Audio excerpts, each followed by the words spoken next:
आज मैं आपको 2006 की एक ड्रामा फैंटेसी फिल्म दिखाने जा रहा हूँ जिसका नाम है द बॉदरसम मैन। आगे स्पॉइलर हैं, इसलिए कृपया सावधान रहें।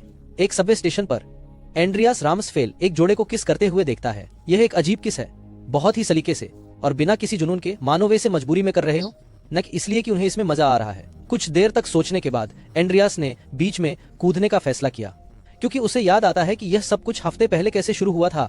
रेगिस्तान में एक बूढ़ा आदमी सुनसान पेट्रोल पंप पर स्वागत का बोर्ड लगाता है, तभी बस आती है। यह बस एक अस्त व्यस्त से दिखने वाले एंड्रियास को उतारती है, जिसे बिल्कुल भी अंदाजा नहीं है कि आखिर क्या हो रहा है।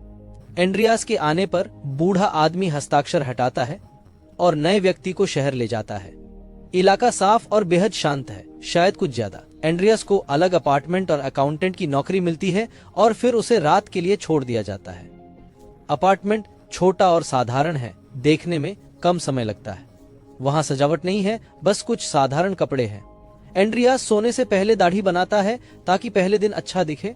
अगले दिन वह एक प्रतिष्ठित कंपनी जाता है, सहकर्मियों से मिलता है, काम शुरू करने के लिए पैसे मिलते हैं और फिर उसे कार्यालय ले जाया जाता है।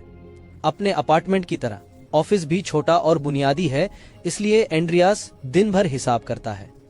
वह सिर्फ दोपहर के खाने के लिए ब्रेक लेता है और ऑफिस के पास बेंच पर जाता है। लौटते समय उसे सामने वाले घर में कुछ परेशान करने वाला दिखता है। एक आदमी की लाश रेलिंग में फंसी है, कोई इसकी परवाह नहीं करता। सफाई कर्मी आते हैं और लाश को बिना परवाह हटाते हैं। वे इसे कूड़े की तरह फेंक देते हैं। जब एंड्रियास थोड़ी देर बाद अपने दफ्तर लौटता है और खिड़की से देखता है तो रेलिंग साफ हो चुकी होती है और कोई अजीब घटना का निशान नहीं होता। काम खत्म होने पर एंड्रियास बार में जाता है, लेकिन अकेले शराब पीने में उसे मजा नहीं आता। बाथरूम में वह शिकायत करता है कि शराब में पानी मिलाया गया है, क्योंकि इसका कोई असर नहीं हुआ। उसके पास फर्श पर बैठा आदमी असहमत होता है और कहता है कि यह हमेशा से ऐसा ही रहा है। लेकिन स्टॉल के दरवाजे के पीछे से आवाज आती है जो सहमत है। आवाज मानती है कि शराब, चॉकलेट या औरतों का स्वाद ठीक नहीं। उनकी बातचीत रुक जाती है जब कुछ और आदमी आते हैं, लेकिन फिर एंड्रियास स्टॉल वाले आदमी का पीछा करता है। बार से बाहर निकलते ही वह उसे एक इमारत में जाते देखता है और तहखाने के अपार्टमेंट की लाइट जलती है जहां से संगीत सुनाई देता है। एंड्रियास उबाऊ दिनचर्या में फंसा रहता है, बस काम करता है और टीवी के सामने बेस्वाद खाना खाता है। एक दिन कुछ नया करने की चाह में वह पेपर कटर से अपनी उंगली काट लेता है। उसके सहकर्मी हालचाल पूछने आते हैं, पर उन्हें हैरानी नहीं होती कि उसकी उंगली कटी है। वे बस पूछते हैं, तुम जमीन पर क्यों बैठे हो? खून बहने से एंड्रियास बेहोश हो जाता है और कुछ क्षण बाद जब होश में आता है तो देखता है कि उसका हाथ पट्टी से बंधा हुआ है और वो किसी की कार में बैठा हुआ है। सफाई कर्मी एंड्रियास से कोई बातचीत नहीं करते, बस थोड़ा बहुत बातचीत करने की कोशिश करते हैं और बिना कुछ कहे उसे उसके अपार्टमेंट तक छोड़ देते हैं। जब एंड्रियास बाथरूम में जाकर पट्टी हटाने और घाव साफ करने की कोशिश करता है तो वह ये देखकर दंग रह जाता है कि उसकी उंगली वापस अपनी जगह पर है और उस पर कोई निशान भी नहीं है। जवाब की जरूरत में अगले दिन एंड्रियास रेगिस्तान के गैस स्टेशन जाता है और एक आदमी को नए व्यक्ति का स्वागत करते देखता है। जब बस चलने लगती है तो एंड्रियास अपनी कार से उसका पीछा करना शुरू करता है, लेकिन थोड़ी ही देर में वह बस उसकी नजरों से ओझल हो जाती है, जिससे उसके पास आगे जाने का कोई रास्ता नहीं बचता। फिर एंड्रियास काम पर लौट आता है और अपने बॉस को अपने कार्यालय में पाता है। बॉस उसे याद दिलाते हैं कि वे चाहते हैं कि वह खुश रहे और वह जो भी चाहे मांग सकता है, चाहे वो नया कंप्यूटर हो या नई कुर्सी, और वो लंच ब्रेक के लिए जितना चाहे उतना समय भी ले सकता है। फिर भी एंड्रियास विनम्रता से मना कर देता है और उन्हें आश्वस्त करता है कि आज वो ठीक है। वह कंपनी की कैंटीन में लंच करने और सहकर्मियों के साथ बैठने का फैसला करता है। वह फर्नीचर की चर्चा में शामिल होकर अपनी जगह बना लेता है, जिससे उसे डिनर पार्टी का निमंत्रण मिलता है। काम के बाद एंड्रियास अच्छे कपड़े और शराब खरीदने जाता है और बार के पास से गुजरता है। वह फिर से संगीत सुनने की कोशिश करता है, लेकिन जब वो करीब जाता है तो दो सफाई कर्मी उसे अजीब व्यवहार के लिए टोकते हैं। शाम को डिनर पार्टी में एंड्रियास की मुलाकात इंटीरियर डिजाइनर एनी ब्रिट से होती है। दोनों की अच्छी बनती है और वे डेट पर जाने को सहमत होते हैं। कभी कभी खाना खत्म होने पर एंड्रियास उसे घर छोड़ता है और वे रात साथ बिताते हैं। अब एंड्रियास का जीवन सुधरने पर उसका मूड भी अच्छा है। वह ऑफिस के लिए पौधा खरीदता है, बेहतर कार लेता है और एनी संग रहने लगता है। दोनों मिलकर घर सजाने का प्रोजेक्ट शुरू करते हैं और काम पूरा होने पर दोस्तों के लिए डिनर पार्टी रखते हैं। लेकिन खुशियों का माहौल ज्यादा नहीं रहता। जल्द ही एंड्रियास फिर से अपनी नीरस दिनचर्या में लौट आता है। दोस्तों से बातचीत सतही होती है, फर्नीचर की बातें होती हैं और एनी के साथ उसकी रातें भावुक नहीं होती, बस दिखावटी होती है। एनी सिर्फ घर की सजावट की बात करती रहती है। एक रात एंड्रियास को नींद नहीं आती तो वह बेस्वाद कॉफी बनाता है और जब एनी आती है तो वो उसे अपने बुरे सपने के बारे में बताने की कोशिश करता है। हालांकि एनी कहती है कि वो इस तरह बात नहीं करना चाहती और घर की बात पर लौट आती है। कुछ दिनों बाद एंड्रियास अपनी सहकर्मी इनबॉर्ग में रुचि दिखाता है और उसे डेट पर ले जाने का निर्णय लेता है। एनी को फोन कर बताता है कि उसे ज्यादा काम करना है। फिर वो इंगबॉर्ग को फिल्म दिखाने ले जाता है। फिल्म दुखद है, लेकिन वही रोता है। हालांकि इंगबॉर्ग अपना सिर उसके कंधे पर रखती है।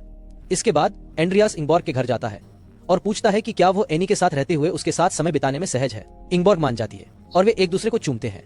एंड्रियास और इंगबॉर्ग का गुप्त प्रेम संबंध शुरू होता है, हालांकि वे चाहते हैं कि इसे छुपाना न पड़े। एक दोपहर एनी के साथ टीवी के सामने बिताए उबाऊ घंटों से तंग आकर एंड्रियास उसे बताता है कि वह किसी और से मिल चुका है और रिश्ता खत्म करना चाहता है। हालांकि एनी परेशान नहीं लगती। वह कहती है कि शनिवार तक घर खाली न करे क्योंकि मेहमान आ रहे हैं। डिनर पार्टी के बाद एंड्रियास इंगबॉर्ग से मिलता है और उसे फूलों से सरप्राइज देता है। वो एक अच्छे रेस्टोरेंट में रिजर्वेशन भी करवाता है। एंड्रियास बताता है कि उसने एनी को छोड़ दिया है, लेकिन इंगबॉर्ग खुश नहीं लगती। वो उलझन में है क्योंकि उसे नहीं लगता था कि उनका रिश्ता गंभीर था। इनको इंगबॉर्ग दूसरे लड़कों से मिल रही है तो एंड्रियास कहता है कि वो सबको छोड़कर उसके साथ रहे। वो कहती है कि उसे कोई आपत्ति नहीं, पर उत्साह नहीं दिखता। वह बस हालात के साथ बह रही है। एंड्रियास उसे मनवाने की कोशिश करता है कि वो खास है, लेकिन इंगेबोर्ग कहती है कि उसके सारे बॉयफ्रेंड एक जैसे हैं। एंड्रियास को एहसास होता है कि बात दोहराई जा रही है तो वो खाना छोड़े बिना निकल जाता है। कहानी इस तरह शुरू होती है। जोड़े को चुंबन करते देख और सोचकर कि उसे प्यार नहीं मिलेगा, एंड्रियास आगे बढ़ता है और ट्रेनों के गुजरने का इंतजार करता है। 3 बार कोशिश के बाद भी मनचाही ट्रेन नहीं मिलती। आखिरकार स्टेशन बंद हो जाता है। कुछ घंटे आराम के बाद एंड्रियास सुरंग के अंत में रोशनी की तलाश में ऊर्जा जुटाता है और शहर लौट जाता है। सफाई कर्मी उसे ढूंढते हैं लेकिन कुछ नहीं कहते और उसके घावों की देखभाल किए बिना उसे घर ले जाते हैं। जब एनी उसे देखती है तो वह भी कोई प्रतिक्रिया नहीं देती। वह बस उसे बताती है कि उन्हें दोस्तों के साथ कार्टिंग के लिए बुलाया गया है। निराश होकर एंड्रियास मान जाता है। कुछ दिनों बाद बार में अकेले शराब पीते हुए एंड्रियास को उस स्टॉल वाले आदमी की याद आती है और वह उसे ढूंढने की कोशिश करता है। उसे फिर से अपनी खिड़की से मीठा संगीत सुनाई देता है, इसलिए वह इमारत की दीवार पर चढ़कर पीछे के गलियारे में जाता है और तहखाने में पहुंचता है, जहां आखिरकार उसकी मुलाकात उस आदमी से होती है जिसका नाम ह्यूगो है। एंड्रियास को ह्यूगो को मनाना पड़ता है कि वह उसे अंदर आने दे, क्योंकि उसका दोस्त अपने कमरे में मुसीबत से डरता है। एक पेंटिंग, बल्बों वाली छत और दीवार में छेद से संगीत आता है। रहस्य रखने का वादा करने पर एंड्रियास को संगीत सुनने की अनुमति मिल जाती है। अगले दिन एंड्रियास काम में व्यस्त रहता है, जिससे बॉस का ध्यान उस पर जाता है। जब एंड्रियास चॉकलेट के स्वाद और बच्चों की बात करता है तो उसका बॉस असहज होकर चला जाता है। फिर भी हार न मानते हुए एंड्रियास एनी से कहता है कि वह देर तक काम करेगा और ह्यूगो के कमरे में शामें बिताने लगता है। वो औजारों से छेद बड़ा करता है ताकि भाग सके। पहले ह्यूगो विरोध करता है, पर जब छेद से खुशबू आती है तो वह मदद करता है। गड्ढा धीरे धीरे सुरंग बन जाता है और एंड्रियास और ह्यूगो उसमें बैठकर कॉफी पीते हुए संगीत और बच्चों की हंसी का आनंद लेते हैं। एक सुबह एंड्रियास काम पर जाता है और पाता है कि उसकी जगह कोई और है। उसका बॉस कहता है कि यह उसे निकालना नहीं बल्कि नया करियर खोजने की प्रेरणा देना है। लेकिन जब एंड्रियास बाहर आता है तो सफाई कर्मी उसका इंतजार कर रहे होते हैं। पकड़े जाने के डर से एंड्रियास वापस अंदर जाता है और पिछले दरवाजे से बाहर निकलता है। अब एंड्रियास के पास सुरंग पर काम करने का भरपूर समय है, जो इतनी बड़ी हो जाती है कि पड़ोसी भी उसकी मनमोहक खुशबू और संगीत महसूस करने लगते हैं। जब वे ह्यूगो के दरवाजे पर दस्तक देते हैं तो वो उन्हें कहता है कि वे एक रिसाव ठीक कर रहे हैं, जिससे पड़ोसी खिड़की के बाहर इकट्ठा हो जाते हैं। आखिरकार वे सुरंग के अंत में दीवार तक पहुंचते हैं। छेद दीवार पर है। एंड्रियास हाथ डालता है और एक सुंदर रंगीन घर में पहुंचता है, जहां बाहर खेलते बच्चों की आवाज सुनाई देती है। एंड्रियास का हाथ हिलता है और वह ताजा केक उठाकर खाने लगता है। उसके स्वाद की तारीफ करता है। केक से इतना मोहित होता है कि जब सफाई कर्मी उन्हें ले जाने आते हैं तो वह मुश्किल से प्रतिक्रिया देता है। कुछ समय बाद ह्यूगो को अनुमति मिल जाती है, लेकिन सफाई कर्मी एंड्रियास को नेताओं से मिलवाते हैं, जो बताते हैं कि लोग खुश हैं और गर्व महसूस करते हैं। फिर बूढ़ा आदमी एंड्रियास और 2 सफाई कर्मियों को कार में लाता है, जबकि दूसरा समूह तहखाने का छेद बंद कर सब कुछ साफ कर देता है। एंड्रियास को सुनसान पेट्रोल पंप पर छोड़ दिया जाता है और जब बस नए व्यक्ति को उतारती है, सफाई कर्मी एंड्रियास को सामान डिब्बे में रख देते हैं। एंड्रियास को ले जाया जाता है, पर शहर में जीवन सामान्य रहता है।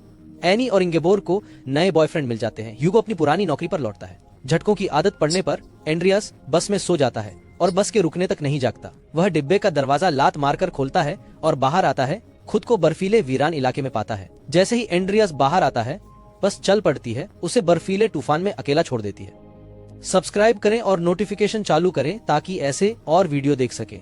धन्यवाद।